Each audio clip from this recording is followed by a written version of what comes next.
Hi, you guys, and welcome to House of Hadassah.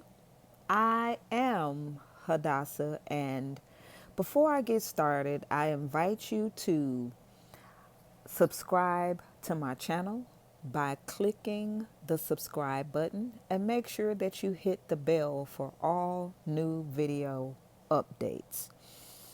So, this just in, I have been in mode of doing a lot of work, so I haven't been in tune with certain news. But apparently, and especially by today being February 7th, 2020, this is something that was just posted, or this news story was written earlier today at 10:09 a.m. Not sure if it's Eastern or Central or whatever. But the headlines reads, "Woman who went viral for using Gorilla Glue in hair gets treatment at hospital." So we're going to read this and then get into it. It says, "That's going to leave a mark. A Louisiana woman went viral last week for using Gorilla Glue in place of actual hairspray before finally checking into the hospital on Saturday to get the hardened adhesive removed, according to her post on Instagram. The woman, identified in news reports as Tessica Brown, posted on February 4th that her hair had been stuck in place for a month after she ran out of her usual hair product and opted to use the extra strong glued and super glue instead. Quotes, "Look, my hair, it didn't move. You hear what I'm telling you? It don't move," she said in the original video. "I've washed my hair 15 times and it don't move." On Saturday, Brown posted two videos, one of herself sprawled out on a hospital bed and another of the emergency room entrance to St. Bernard Parish Hospital in Calumet, I think that's Calumet, Louisiana.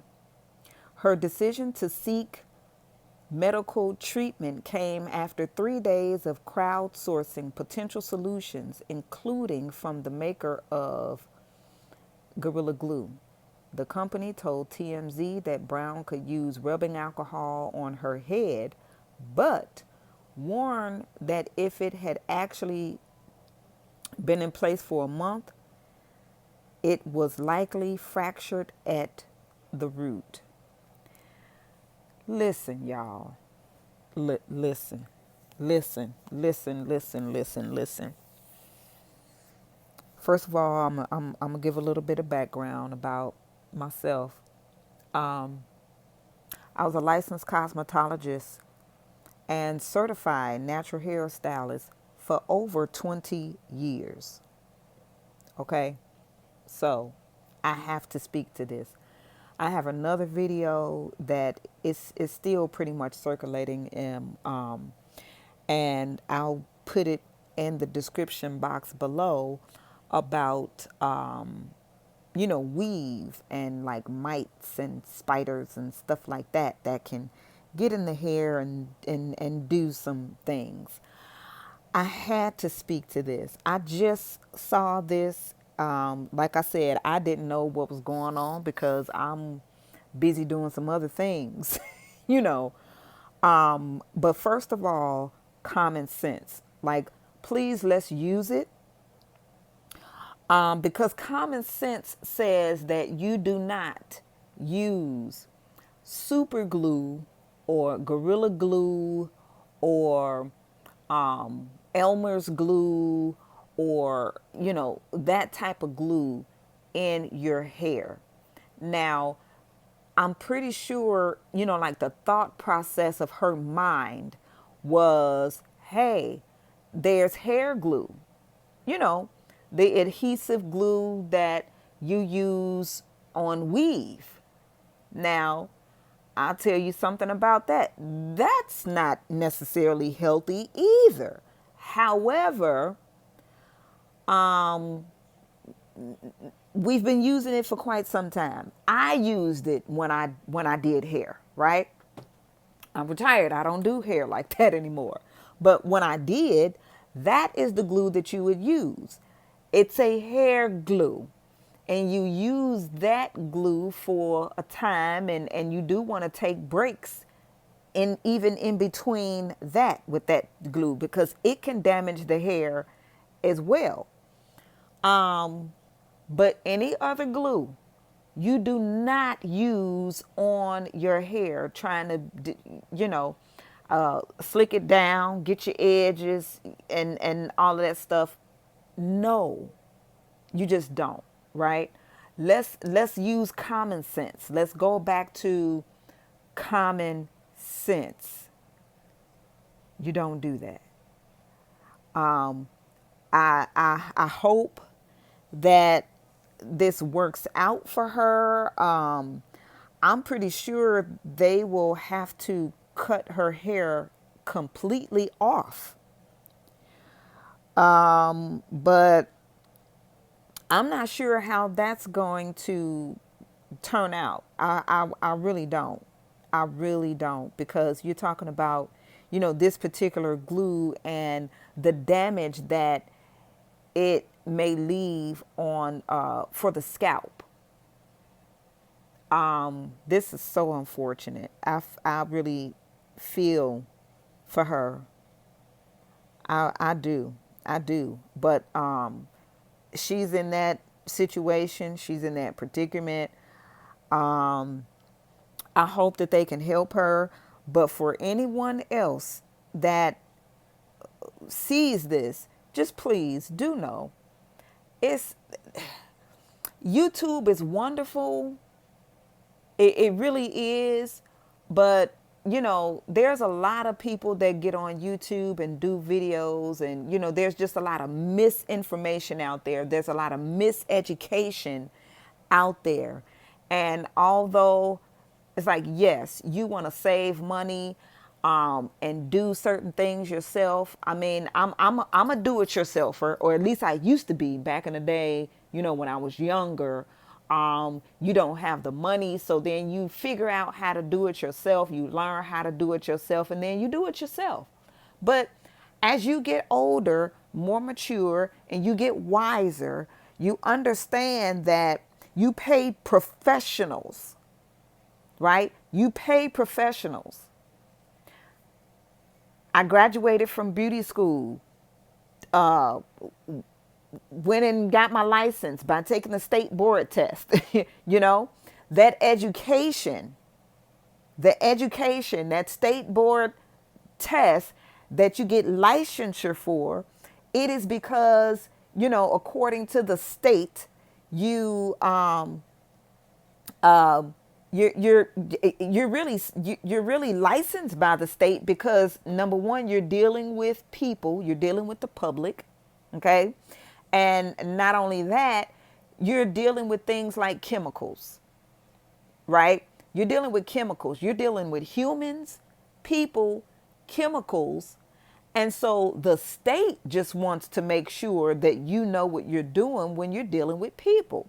We have to have licenses. We have to have insurance, all of that kind of stuff because you think it's just about doing hair, but you have to know the anatomy of the body, right? You have to know the anatomy of the body. You have to know about chemicals. You have to know chemical compounds. You have to know what works or don't work. People may have allergic reactions, all of that type of stuff. People could be on certain medications, and the chemicals that you're using in their hair can actually counteract with some medication that they're taking. So really, in essence, before, and I'm not saying that this is done, it's not done often. People come in and they get their hair done. They just go in and get their hair done. But to be honest with you, if if if we were really doing our job, we used to have to, and I don't think this is done anymore. But back when I was in beauty school, and when when we were going to work in a salon, and really depended upon the salon as well, especially a upscale salon. You had to take there's a client, the consultation, and a client intake for hair, where you ask about medications, you ask about health history, all of that. And I know a person would be looking like, is this a doctor's appointment or is this a hair appointment? Hey, when you're dealing with chemicals, you really have to have that on file. So again, this is more than just hairstyling. I've seen many hair videos across YouTube, especially back when YouTube first started to be YouTube, and people just got on YouTube showing, hey, I'm gonna do a video on how I did my hair like this.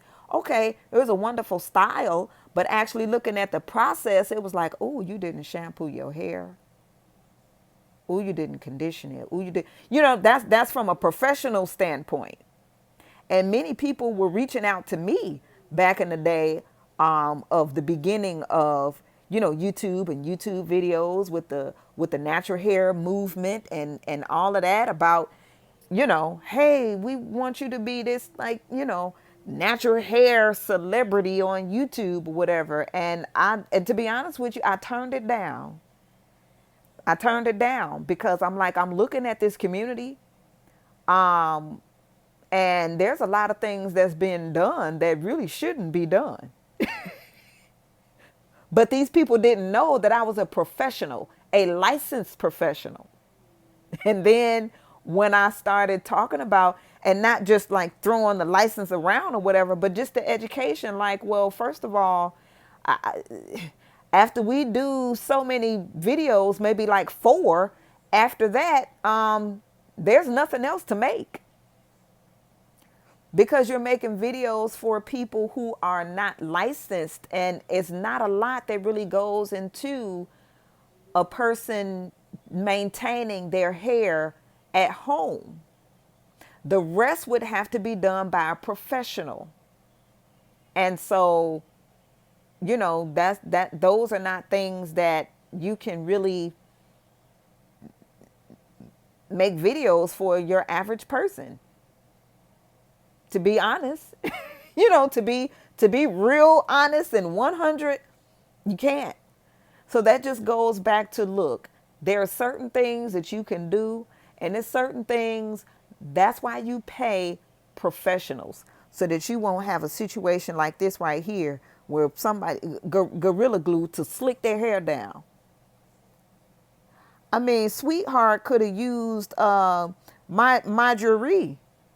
You could use that on natural hair, and it'll have them edges fried down and laid to the side. Okay, but gorilla glue, baby. Ooh, I feel for her. I really do. And like I said, I hope her scalp follicles, whatever. Yeah, she gonna have to wear lace fronts for quite some time. So anyway, don't want this video to be too long. So hey, you guys, simple. Use common sense. That's one. Use products on your hair that's for hair. Okay.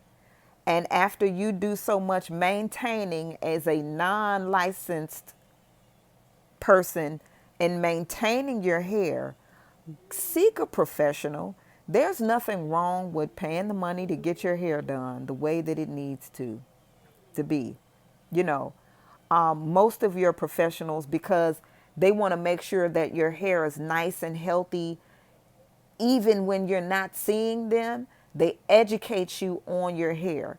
If your licensed professional cosmetologist is not educating you on maintenance, you know what I'm saying? Maintaining your hair in between salon visits, then you may want to seek another professional and make sure that they educate you on maintaining your hair again between salon visits. Because I'm going to tell you something about a good professional, licensed professional. We don't want to see your hair messed up. We don't. We want you to have a healthy head of hair out there in the world. And especially when our hands are on it, right? We understand that, hey, things happen. People money gets short and funny or whatever. Life happens and you may not come to the salon for a while. Okay, what do you do in the meantime? Let me educate you on these are some recommended products that you can use for your hair in between maintenance. Shampoo it this way, condition it this way, style it like this. You can use these particular products to style your hair. Care for it this way, maintain it this way.